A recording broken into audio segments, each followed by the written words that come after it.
All right, many of you know that I have wonderful team members in the Philippines. I hire only in the Philippines. And why is that? I'm going to give you a lot of reasons why I do that. Nice.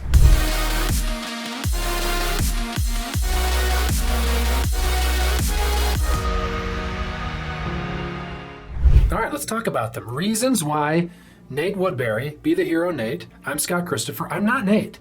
That's Nate. That's Scott. And that's Scott. You can see my channel. I'm going to do this every time. Click up here and see. Don't click now, but eventually watch my thing. Some good stuff over there. So we've done this topic before. Yes. And we've gotten a lot of great response from it. So we thought we'd revisit the topic again, but cover some new reasons. I really bolted because nobody wants to watch another version of the same video. They want to know some additional things. So let's go, baby. Right. What do you got? Additional stuff. We've talked about the low cost, okay? But I also want to talk about the low overhead. And that doesn't necessarily apply to the Philippines, but it's really just for outsourcing. I don't have to pay for office space. I don't have to pay for equipment or pay for utilities. So it's kind of a neat, unique setup that I could build a company and grow a team by hiring somebody outside of the country. I don't have to deduct taxes and worry about that. I don't have to pay for insurance or worry about their 401ks. I just pay them. And they individually do that, so they don't even get together as a team, right? I mean, they just work out of their own space wherever they want, the park, the school, the library, their homes. Mm-hmm.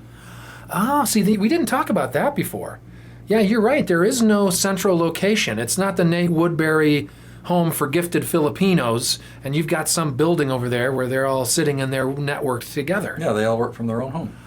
Oh, that is a finer point. I like that. What else? What I'm able to do by outsourcing to a place like the Philippines where their cost of living is so low and the money requirements that they ask are so low compared to other places around the world, especially the United States, is it allows me to do some things in business that I would never be able to do. I mean, I can offer services for a small fraction of the cost of what my competitors do and still keep a high profit margin. Mm-hmm, mm-hmm.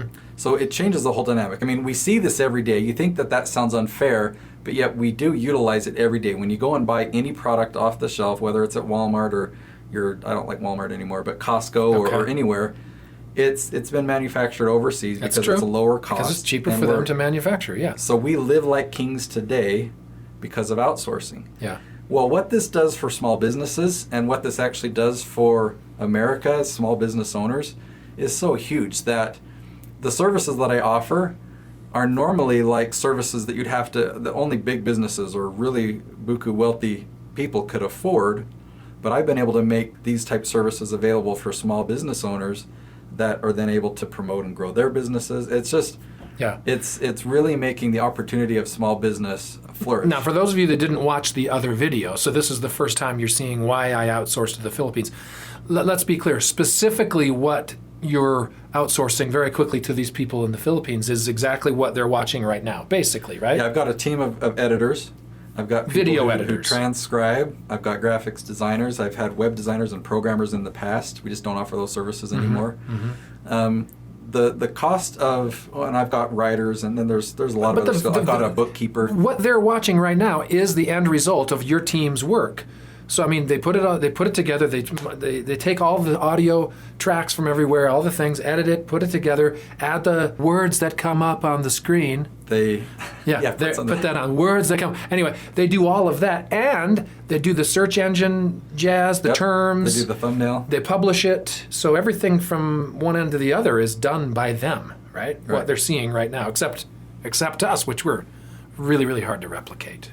Yeah, that's one thing that's hard to do from a distance is to reach over here and hit the record button on my camera. That's true. We've got 3 cameras rolling and all these lights and sound, and it's all Nate. I just sit here and sip my green water.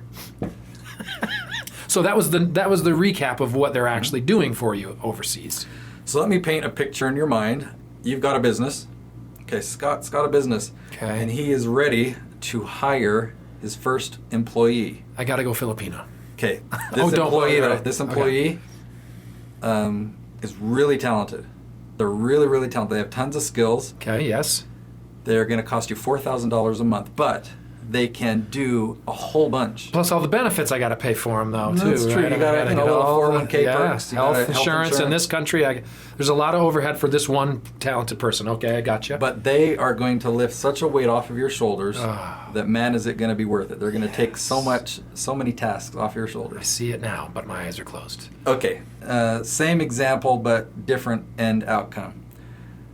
I hire you 10 employees for the same dollar amount. $400 a month for each person in the And they're all the Philippines. same as you've just painted? So instead of one person like being a master of everything, right? you can take one task and give it to one person, and they're dedicating 8 hours a day to that one task, doing it to perfection. Then the next person, you're assigning another task, and they're doing it to perfection. You're finding 8 or 10 different people with specialized skill sets for the same dollar amount. Your business is going to be way more efficient. Obviously, you're going to be a lot more productive, getting a lot more done, because it's 8 or 10 people versus one guy, one girl. No kidding. And I don't have to pay any of those benefits that we talked about. I mean, because it's different laws, different country. I don't have to do, Right. health insurance or... I mean, and there's been a time I hired a receptionist here in Utah, but I hired them as an independent contractor because I didn't want to have to worry about those benefits, the 401k or the insurance. Yeah. So even hiring people here, those benefits I want to avoid. The headache with drawing taxes. I want them to just take care of their own taxes. I'll pay them $10.99. Somebody's going to comment on that. Do it. It's I pay them $10.99. They take care of their taxes. They're independent contractors. And that's a huge advantage of hiring people in the Philippines. Now, they're on the other side of the planet, which is kind of cool because it means that when I finish my workday, Theirs begins. Pretty much, yeah. So I can think of a lot of different things or tasks, that I've thought of or that I'm doing that I need to pass on. When I start my workday the next morning, the tasks are already done because they've been working while I was sleeping. They're the elves. Yeah. To make the toys while Santa, literally, rests with his red beard. So that wouldn't work if the Philippines were in the same time zone, but it just so happens that they're on the other side of the planet. Well, that's a nice little bonus. And so that kind of works out great. Why the Philippines? I told this story the other day, and it got me emotional. I'm not going to fake emotion here, though. Thank you. I can provide a dream job for people in the Philippines. I can't remember her name. She left me several years ago because she became a full-time mom. But she had worked for me for about 18 months, I believe. And I was paying her $400 a month. She did great work for me. I just thought of her name, but I'm going to keep it private. We'll call her Patty. So Patty, she sent me a message. Patty. Sorry. It's just such a relevant, common, everyday name. He's like born in 1931. We'll call her Heloise. All right, sorry, keep going. All right. Sorry, Patty. She doesn't know because that's not her name. She wrote me a message that really touched me. All right. She said, thank you so much for giving me this job for the past year and a half. It's really meant a lot to me and my family. I'm a mom now. We've been able to buy a house on top of a hill so that we don't have to have our house flood when it rains. Yeah. Thank you so much. And that's one that's really stood out in my mind. But I get feedback and comments like that all the time because I benefit in a huge, huge way. It's so amazing to get such quality work and to pay such a low comparative cost. To pay $400 or $500 or $600 a month. Yeah. And yet to know that it's benefiting them so much, and to know that I'm helping, that I'm providing a livelihood for now nine people. Let me ask you this: have you ever had any of them? And be honest, come to you and go, "This isn't fair pay for what we do. I definitely need a raise. This just isn't enough." It feels like you're kind of, it's taking advantage of us and our system here and our monetary and our current economy. You're just really living on. I mean, have any of them come to you with those complaints or with issues? Not once. So I've been outsourcing for approaching 9 years, and I've never had a complaint. So those people that might write comments that go, you're a modern day slave driver. You're availing yourself and taking advantage of these poor people. Remember, you're commenting on their behalf. And they're the ones that are calling and saying, thank you, we have a house on a hill so we don't get flooded.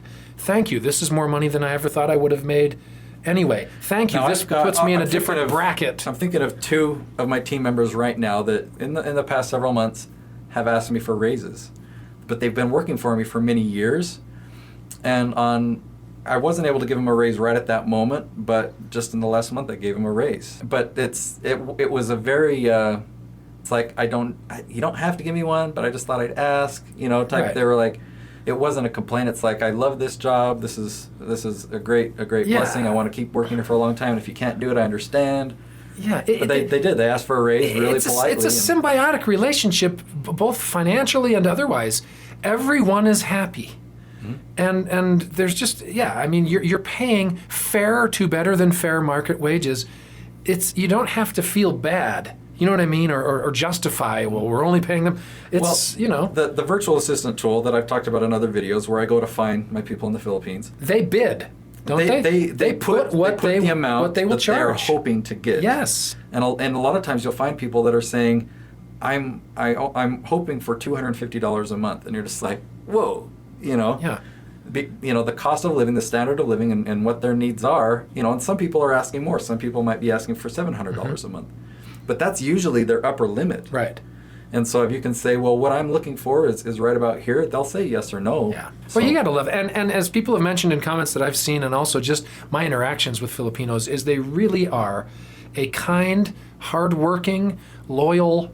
They're just good. I've known many Filipinos in my lifetime. From having lived in Spain for a number of years, there's a lot of Filipinos there. Here in the States, there's a lot of Filipinos. I work with one at least once a week who is just the nicest man I have ever met. And so when we're talking about the general message here of why the Philippines as opposed to, where else? Indonesia, China, Yeah, there's a lot of people Africa, outsource to wherever. India. Yeah, India. There it is. These are some of the reasons. So in our other video, we'll link to it right there. We talked a lot more about specifics why India compared to other countries, which there is a lot of good reasons. It's more than, the people in the Philippines are really, really good people, but there are some specifics. So maybe that's a plug if they want to watch the other video too. But if you found this one helpful, definitely give it a thumbs up, subscribe, and we'll see you tomorrow.